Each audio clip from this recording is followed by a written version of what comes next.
Saith arall, clwb saith, dim saith. Nawr, ni'n mynd i dechrau cyfres newydd. Ni'n mynd i edrych ar pobl o'r Hen Testament. Nawr, mae'r Beibl, os chi'n cofio, wedi cael ei rhannu mewn 2 hanner. Yr Hen Testament a'r Testament Newydd. Mae'r Testament Newydd yn sôn am Iesu, bywyd Iesu, a beth digwyddodd ar ôl Iesu, a mae'r Hen Testament yn sôn am beth digwyddodd cyn Iesu. A heddi, ni'n mynd i edrych ar dyn o'r enw Samuel. A mae Samuel yn bwysig achos mae'n gwrando ar Dduw. Drychwch ar hyn. Stories of the Bible. God speaks to Samuel. This is Samuel. Hi! Samuel was the son of Hannah. Hey, Samuel! Hannah prayed for God to give her a son, and God did. So Hannah gave Samuel back to God. See you, Samuel. Bye, Mom. And Samuel grew up in the temple serving under Eli, the priest. Hi, Eli. As Samuel grew up, he learned how to serve God from Eli.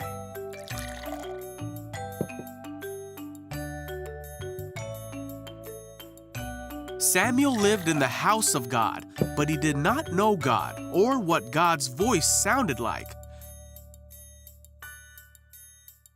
In those days, messages from God were rare.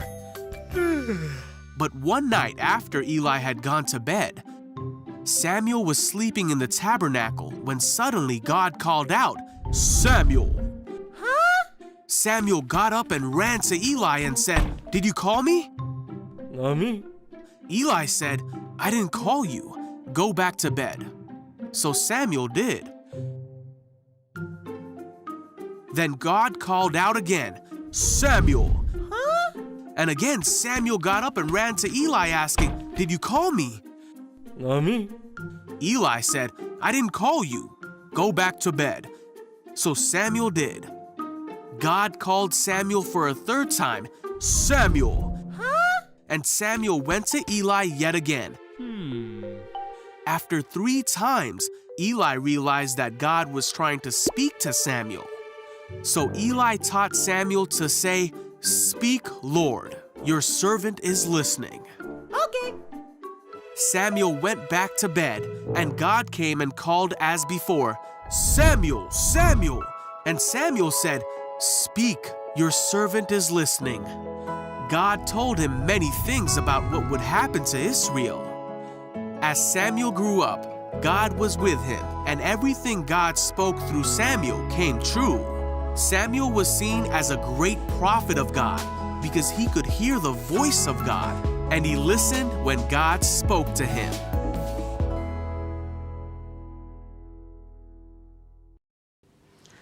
Felly oedd Samuel yn bachgen bach yn y stori yma, ac oedd Dduw eisiau siarad gyda fe. A mae'n bwysig, achos mae'n dangos bod Dduw dim jyst yn siarad i pobl fel fi, oedolion, ond plant fel chi hefyd. Mae Dduw eisiau siarad gyda pawb. Ac os chi'n gweld, oedd Samuel ddim yn gwybod mae Dduw oedd yn siarad iddo fe.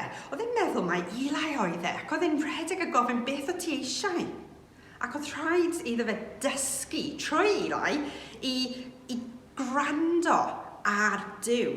A mae hwnna'n bwysig hefyd, achos, wel, dydy Dduw ddim yn defnyddio fel llais mawr i siarad gyda pobl fel arfer.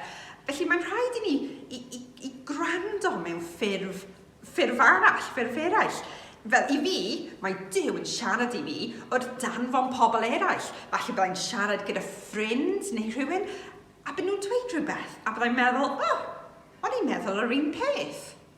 A Dduw yn dweud, dyna beth mae rhaid i ti wneud. Neu falle, wrth darllen y Beibl, mae'n rhai geiriau yn just fel neidio allan. Neu wrth gweddio, bydd ni'n gallu meddwl am rhywbeth. Meddwl, ydy hwn yn Dduw yn siarad i fi? A wedyn, just bod yn just gwybod bod Dduw eisiau siarad gyda ni. A mae'n peth da, achos mae Dduw dal eisiau siarad gyda ni heddi. Ond, ydyn ni'n gwrando? Cymerwch yr wythnos yma i falle gwrando i ydy Dduw yn siarad gyda chi. Nawr, ni'n mynd i gweddio, a wedyn ni'n mynd i cael can a byddai'n gweld chi wythnos nesaf. Gweddion. Arglwydd Dduw, diolch am Samuel ac Eli ac am y stori yma. Diolch bod ti dal eisiau siarad gyda ni heddi, siarad gyda oedolion a plant, a ti eisiau siarad gyda pawb. Helpa ni i gwrando a bod yn agor i ti, i siarad i ni a clywed dy lais di. Jyst yn gofyn dy bendith di dros pawb heddi.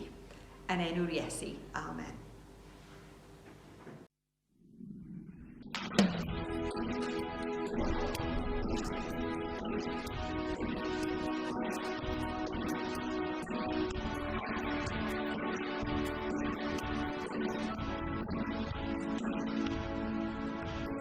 Meddyliwr fi yw y bywiol un y cael fy ffad rwy'n nawr yn byw am byth ac am byth. Amen. Meddyliwr fi yw y bywiol un y cael fy ffad rwy'n nawr yn byw am byth ac am byth. Amen. Mae triws y bedd yn agored nawr, clywf neges glir yr angylion glam. Pan chwilio yma, nid marw yw ef, fe gododd Iesu fe ddwedodd y gwir, fe gododd Iesu. Mae'n ddiw byth bythoedd, fe gododd Iesu. Mae'n ddiw byth bythoedd. Meddyliwr fi yw y bywiol un y cael fy ffad rwy'n nawr yn byw am byth ac am byth. Amen. Meddyliwr fi yw y bywiol un y cael fy ffad rwy'n nawr yn byw am byth ac am byth. Amen. Mae driws y bedd yn agored nawr, clywf neges glir yr angylion glân. Am chwilio yma nid marw yw ef, fe gododd Iesu fe ddwedodd y gwir, fe gododd Iesu. Mae'n ddiw byth bythoedd, fe gododd Iesu. Mae'n ddiw byth bythoedd, fe gododd Iesu. Mae'n byw byth bythoedd, fe gododd Iesu. Mae'n byw byth bythoedd. Meddyliwr fi yw y bywiol un y cael fy ffad rwy'n nawr yn byw am byth ac am byth. Amen. Meddyliwr fi yw y bywiol un y cael fy ffad rwy'n nawr yn byw am byth ac am byth. Amen.